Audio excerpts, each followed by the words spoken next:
Well, meantime, most Americans say they have an unfavorable view of both Hillary Clinton and Donald Trump, but most voters in their parties are still standing by them. That's according to this brand new Fox News poll that we've been showing you. It indicates 67% of Hillary Clinton's backers say they strongly support her, while 32% say they somewhat support her. The numbers are very similar for Donald Trump. 64% of his voters say they strongly support him.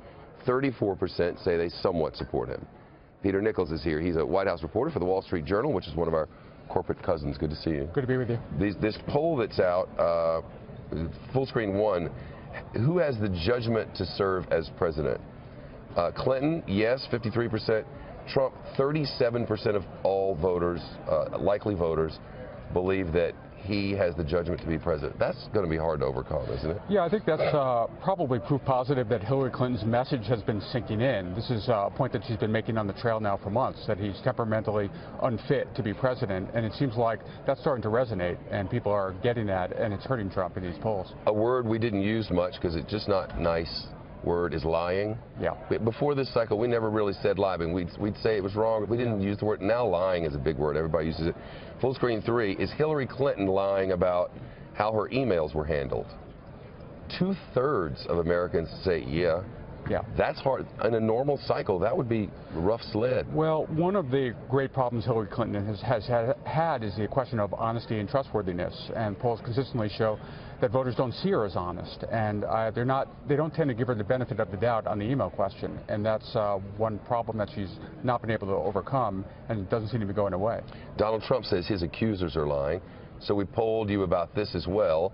Who's doing the lying regarding the Donald Trump accusers of one nature or another?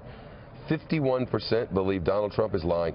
24% believe the accusers are lying. Of course, Donald Trump has said every single accuser is a liar, and maybe that 24% is listening to, I don't know. Well, it seems like this is a larger problem, too, that neither of these candidates is particularly liked by the public. No. They both are considered, their unfavorability ratings are high.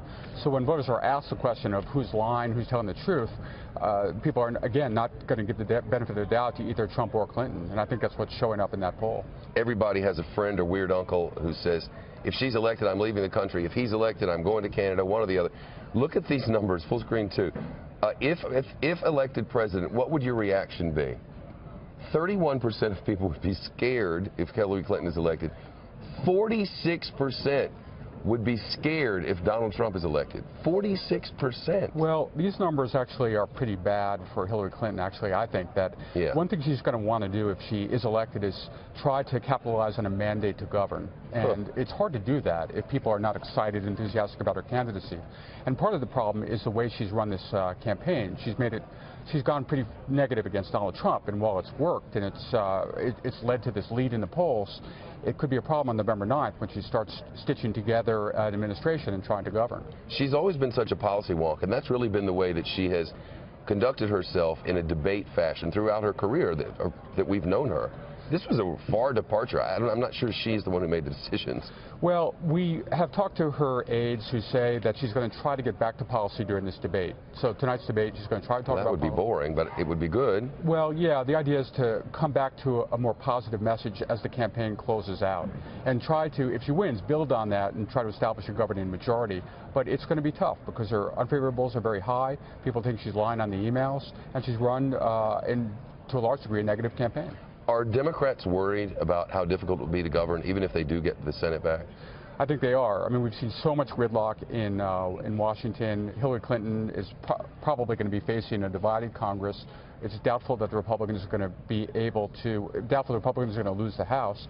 So it's, where is the mandate? Where is the governing majority? Where's that coalition? It's going to be hard to build, and there's so much bitterness left over from this election. It's hard to heal that. Her aides are starting to think through the question of how to unite the country and stitch that together again. Yep, a lot to do. Peter Nichols from the Wall Street Journal, White House reporter. Thank you. Good to be with you. Yep. Another day, another batch of Clinton emails. We get those every day. It's something to look forward to.